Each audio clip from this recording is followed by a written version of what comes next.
राऊतांकडून नाशिक शहरातील गुंड व्यंकट मोरे सोबत शिंदेंचा फोटो ट्विट। एकनाथ शिंदे आणि श्रीकांत शिंदेंच्या गुंडांच्या संबंधांची चौकशीची मागणी।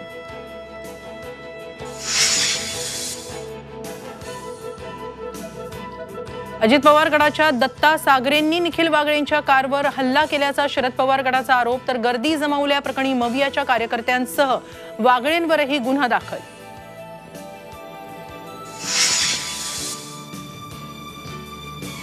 कितीही धमक्या आल्या तरी भूमिका बदलणार नाही, भुजबळांचा इशारा। तर म्हाताऱ्यांवर माया करण्याचे महाराष्ट्राचे संस्कार, जरांगेंचा टोला। जरांगेंचं पुन्हा उपोषण सुरू।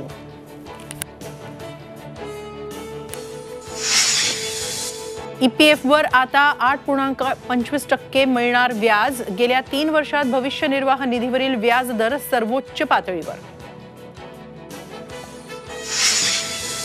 पुढील 3 दिवसात विदर्भात अवकाळी पावसाचा इशारा। सर्व जिल्ह्यांमध्ये 3 दिवस येलो अलर्ट। अनेक ठिकाणी मेघगर्जनेसह पावसाचा अंदाज।